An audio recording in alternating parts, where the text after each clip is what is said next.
Hello दोस्तों, मैं सुमन साकेत आपको अपने यूट्यूब प्लेटफॉर्म सक्सेस मंत्रा 24/7 पर तहे दिल से स्वागत करते हैं। और बच्चों, आज जो हम बात करने वाले हैं वो आपका स्टैंडर्ड 8 के एक मोस्ट इम्पॉर्टेंट पॉइंट जो कि कंप्यूटर के रिगार्डिंग है, जहाँ पर आज हम बात करेंगे कैरेक्टरिस्टिक्स ऑफ कंप्यूटर के बारे में। तो इस पॉइंट को हम डिस्कस करें इससे पहले मैं आपको बताऊं कि आपको अगर वीडियो अच्छा लग रहा है और भी कुछ इन्फॉर्मेशन आप कंप्यूटर्स के बारे में जानना चाहते हैं, तो सबसे पहले हमारे इस यूट्यूब चैनल सक्सेस मंत्रा 24/7 को जो है वो सब्सक्राइब कर लें। यहाँ पर आपके सामने सब्सक्राइब बटन दिया हुआ है। इस सब्सक्राइब बटन पर आपको क्या कर लेना है, क्लिक कर लेना है, ताकि आपको हर एक नोटिफिकेशन जो नया वीडियो अपलोड होता है उसका आपको मिलता रहे। साथ ही साथ आप अपने दोस्तों के साथ भी इस चैनल को शेयर करें, इस वीडियो को शेयर करें, ताकि वो भी लाभान्वित हो पाए। तो चलिए, आज की क्लास में मैंने आज की क्लास में एक्चुअली मैंने बात करी थी जो बेसिक जनरेशन्स ऑफ कंप्यूटर्स थे उसके बारे में, जहाँ पर मैंने 5th जनरेशन तक बात कर लिया था। उसके बाद जो एक पॉइंट आपका बच रहा था वो हमारा है कैरेक्टरिस्टिक्स ऑफ कंप्यूटर का। कैरेक्टरिस्टिक्स ऑफ कंप्यूटर कहने का अर्थ है कंप्यूटर की विशेषता। कंप्यूटर जो जनरल मशीन है उससे विशेष कैसे है, इसके बारे में आज हम बात करेंगे। और यहाँ हम बात जो करेंगे वो इसके विशेषता के बारे में बात करेंगे। तो फटाफट से इसमें कुछ पॉइंट्स है, इसको देख लेते हैं। काफ़ी छोटा वीडियो है। अगर आपको इस पॉइंट्स को समझने में कोई प्रॉब्लम हो रहा है तो आप हमसे डायरेक्टली कांटेक्ट कर सकते हैं, या तो आप कमेंट के थ्रू कांटेक्ट कर लें, या फिर आपका क्लास ग्रुप जो है वहाँ पर आप जो भी डाउट है उसको हमसे डिस्कस कर सकते हैं। तो चलिए, पहला जो हमारा कैरेक्टरिस्टिक्स है कंप्यूटर का वो कौन सा है बेटा, तो वो है हमारा स्पीड का। तो स्पीड मतलब क्या होता है, कार्य करने का जो स्पीड है, जो उसके कार्य करने का स्पीड का एक्चुअली हिंदी मीनिंग जो होता है वो चाल होता है। और स्पीड के सेंस में अगर हम बात करें तो स्पीड का मतलब होता है कंप्यूटर कितना तेज़ी से काम करता है। ठीक है, तो computer can perform complex mathematical and statical calculation at a very high speed. मतलब ये कॉम्प्लेक्स मैथमेटिकल कैलकुलेशन को भी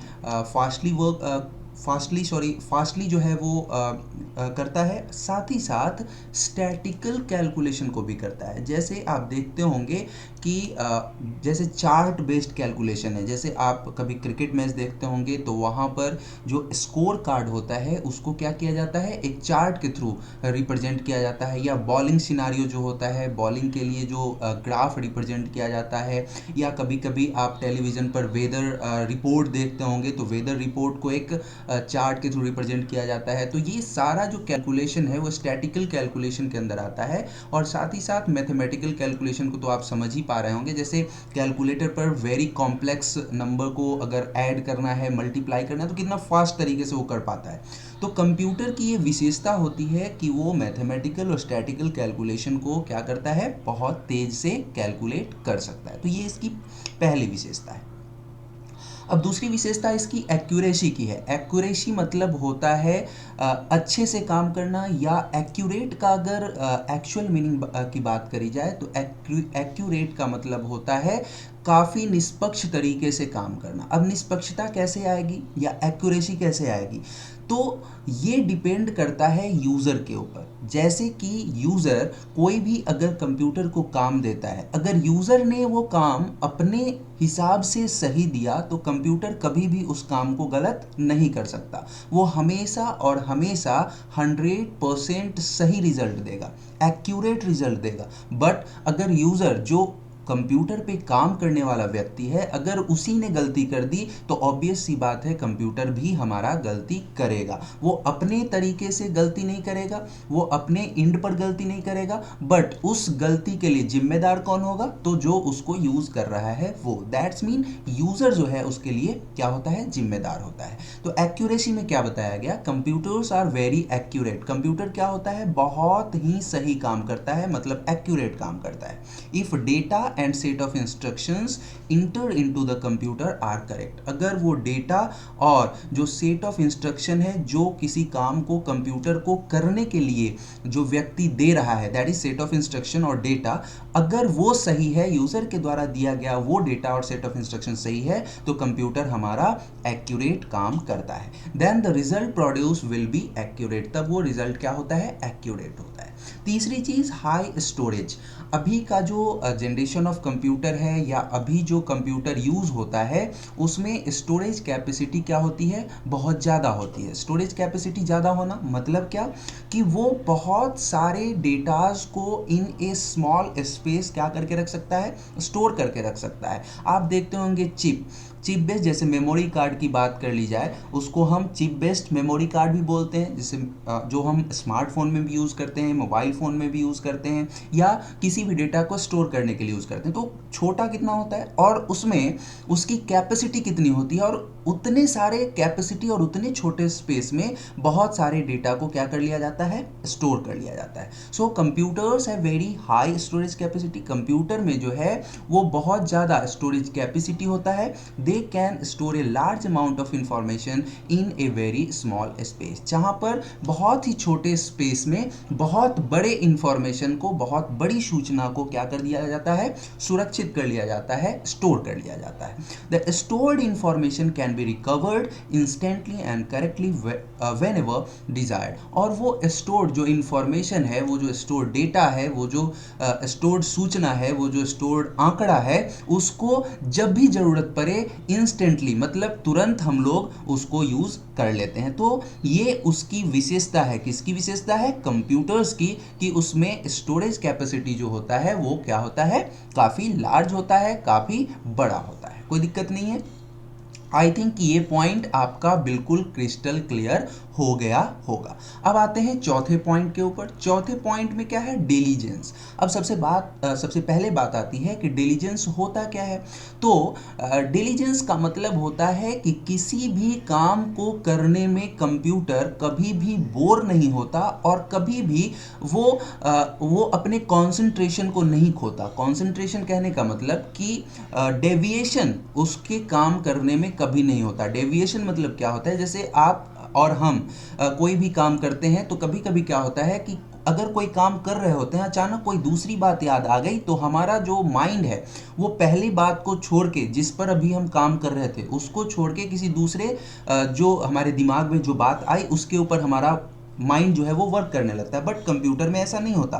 वो एक काम को जितना टाइम आप उससे करवा रहे हैं करवाते रहिए, उसको उसके लिए कोई फर्क नहीं पड़ता, वो उस काम को करने में कभी बोर नहीं होता। अगर आपको बोला जाए, हमको बोला जाए कि आप जो है केवल 24 आवर्स मैथ्स ही बनाइए, तो आप क्या बना पाएंगे, बिल्कुल नहीं बना पाएंगे। क्यों, क्योंकि आप मैथ्स को बनाते बनाते आपका दिमाग ना ही कॉन्सेंट्रेशन के लेवल पे रहेगा और ना ही आप उस काम को करने के लिए कैपेबल होंगे, क्योंकि एक ही काम को करते करते आदमी बोर हो जाता है। बट ऐसा कंप्यूटर में नहीं होता। वो किसी भी काम को जितना टाइम आप रिपीट करना चाहते हैं उतना टाइम वो कर सकता है, कभी बोर नहीं होगा। साथ ही साथ उसमें कंसंट्रेशन जो है वो कभी क्या नहीं होता है, कंसंट्रेशन उसका डेविएट नहीं होता है, अलग नहीं होता है। बात समझ में आ गई। वही यहाँ पर लिखा गया है, being a machine computers do not suffer from boredom और lack of concentration and continue to work with same accuracy until power supply until power is supplied to them। जब तक उसमें पावर सप्लाई है तब तक ना ही वो अपने कंसंट्रेशन से अलग होता है और ना ही वो किसी भी काम को करने में बोर होता है और उस काम को एक्यूरेटली परफॉर्म करते रहता है। कोई दिक्कत नहीं है, बिल्कुल भी कोई दिक्कत होना भी नहीं चाहिए, बिकॉज ये बिल्कुल क्रिस्टल क्लियर बात है। बिल्कुल आपको इस तरीके से समझाया जा रहा है कि इसमें कहीं से कोई आपको दिक्कत नहीं हो सकती है। एक बात और, अगर आपको वीडियो अच्छा लग रहा है तो सबसे पहले वीडियो को लाइक करें, शेयर करें और चैनल को जरूर सब्सक्राइब कर लें। साथ ही साथ आप अपने TCS जो भी आपके मित्र हैं, जो भी आपके कलीग हैं, उनको आप ये वीडियो शेयर करिए और उनसे भी बोलिए कि वीडियो को क्या करें, लाइक करें, शेयर करें और वीडियो को देखें। और इसमें जो कंटेंट है उसको आप एक जो आपका IT का कॉपी है उस पर राइट डाउन भी कर लें ताकि आपको फिर बाद में कोई दिक्कत ना हो। क्लियर है? आगे चलते हैं, आगे आते हैं वर्साटिलिटी पे। वर्साटिलिटी का मतलब क्या होता है? Versatility is the ability to perform variety of works. Computer में क्या होता है कि कंप्यूटर वर्क जो करता है वो वर्साटिलिटी के ऊपर वर्क करता है। वर्साटिलिटी मतलब क्या?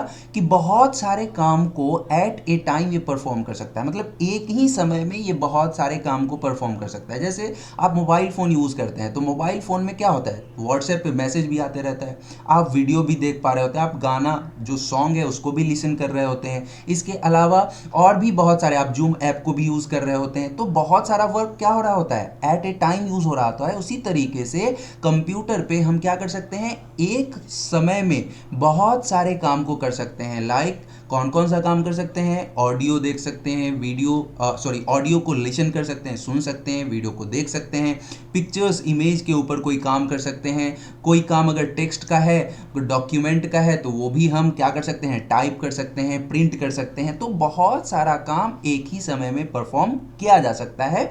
इसी को हम लोग क्या बोलते हैं, वर्साटिलिटी बोलते हैं। और कंप्यूटर इस नेचर को क्या करता है, एक्सेप्ट करता है। इसलिए वर्साटिलिटी जो है कंप्यूटर का क्या है, एक विशेषता है, एक कैरेक्टरिस्टिक्स है।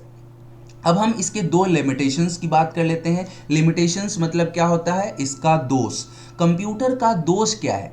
कंप्यूटर जो है और सब काम जो यूज़र के द्वारा दिया जाता है वो सारे काम को कर लेता है, फिर भी इसमें लिमिटेशन क्या है, इसके दोष क्या है? वो दोस्त नहीं जो आपके मित्र हैं। इस दोष का मतलब होता है कि इसकी विशेषता ये नहीं है, ये इसका ड्रॉबैक है। ड्रॉबैक मतलब इसका लिमिटेशन है। लिमिटेशन मतलब क्या, कि इससे ये जो काम नहीं कर सकता, दैट इज द दोष, that is the limitations, that is the drawback of computer. इसमें पहला क्या बताया गया, पहला ये बताया गया कि currently computers lack the ability to make decisions. ये अपने आप में निर्णय नहीं ले सकता। निर्णय जो है कंप्यूटर अपने आप नहीं ले सकता, उसको निर्णय लेने के लिए एक सपोर्ट की जरूरत पड़ती है। और सपोर्ट कौन करता है, जो कंप्यूटर को यूज कर रहा होता है। अगर हम बोलें कि कंप्यूटर तुम क्या कर लो, जैसे मैंने अभी आपको फिफ्थ जनरेशन बताया कि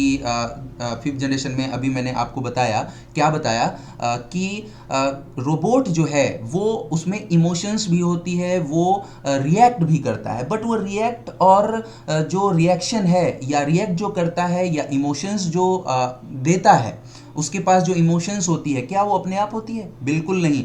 वो भी एक कंप्यूटर में किसी के द्वारा डिजाइन किया गया प्रोग्राम होता है। दैट्स मीन कहने का मतलब ये है कि वो जब तक कोई व्यक्ति उसको बोलेगा नहीं तब तक वो खुद से कोई काम नहीं कर सकता। ठीक है, तो करने के लिए भी उसको क्या किया जाता है, उसमें कंप्यूटिंग की जाती है, उसमें क्या की जाती है, कैलकुलेशन की जाती है। तो यहां पर पहला पॉइंट कहने का मतलब वही है कि currently computers lack the ability to make decision. वो किसी भी निर्णय को अपने आप नहीं ले सकता, उसको निर्णय लेने के लिए एक सपोर्ट की जरूरत पड़ेगी। और सपोर्ट कौन देगा, जो उस कंप्यूटर को यूज कर रहा होगा। तो ये इसका लिमिटेशन है, ये इसका दोष है। दूसरा, in an unexpected situation a computer will either produce incorrect result और will not complete the task. अब अनएक्सपेक्टेड सिचुएशन, जैसे कोई सिचुएशन ऐसा आया कि हमारा कंप्यूटर जो है उसमें पावर सप्लाई ऑटोमेटिकली कट हो गया। जब कट हो गया तो जो हमने काम किया वो हमारा क्या हो जाएगा, चला जाएगा। मतलब वो काम जो अभी हम कर रहे थे और अचानक से पावर सप्लाई कंप्यूटर से चला गया तो वो काम भी हमारा क्या हो जाएगा, डिलीट हो जाएगा। मतलब हमने तो काम किया बट सिचुएशन के अकॉर्डिंग वो काम हमारा क्या हो गया, डिलीट हो गया। तो ये क्या, यहां पर ये इसका क्या हो गया, लिमिटेशन हो गया। क्यों? क्योंकि सिचुएशन के हिसाब से वो कभी कभी क्या करता है, जो हम वर्क कर रहे होते हैं उसको वो पूरा नहीं कर पाता, साथ ही साथ रिजल्ट को भी इनकरेक्ट कर देता है। जैसे अगर हमें क्या करना है, तो हमें F को प्रेस करना है। अब सिचुएशन ऐसा है, मेरा माइंड कहीं और है या हम कंप्यूटर यूज कर रहे हैं, मेरा दिमाग किसी दूसरे काम पर है, हमें प्रेस करना था F, मैंने प्रेस कर दिया G। तो उसके रिस्पेक्ट में हमारे रिस्पेक्ट में या कंप्यूटर के रिस्पेक्ट में, कहने का मतलब कि कंप्यूटर के रिस्पेक्ट में हमें प्रेस क्या करना था, एफ, बट मैंने प्रेस कर दिया कीबोर्ड से जी, तो वो तो क्या हो गया, गलत हो गया। तो कभी कभी सिचुएशन पे इसके रिजल्ट्स भी डिफरेंट हो सकते हैं और ये जो उसको वर्क दिया गया है उसको भी ये कंप्लीट नहीं कर सकता, तो ये इसका लिमिटेशन है। तो फर्स्ट चैप्टर जो है यहाँ तक मेरा कंप्लीट होता है, यहीं से आपका PT1 में एग्ज़ाम में जो है आपका क्वेश्चन पूछा जाएगा। आप लोगों को ये जो चैप्टर जो मैंने बताया है, या तो लाइव क्लास में बताया है या तो ये रिकॉर्डेड वीडियो के थ्रू बता रहे हैं, यहाँ से आप इसको पढ़ लेंगे और साथ ही साथ टोटल पॉइंट जो भी मैंने आपको नोट राइट डाउन करवाया है उस सारे पॉइंट्स को पढ़ेंगे, बिकॉज क्वेश्चन जो है ऐसा नहीं है कि आपके एक्सरसाइज से ही आएगा, जो मैंने पढ़ाया वहाँ से भी आपका क्वेश्चन बन सकता है। तो चलिए आज हम अपनी इस वीडियो को यहीं विराम करते हैं, यहीं इंड करते हैं, स्टॉप करते हैं, फिर आपसे नेक्स्ट वीडियो में नेक्स्ट टाइम मुलाकात होगी। तब तक के लिए thank you, bye bye and take care. Okay.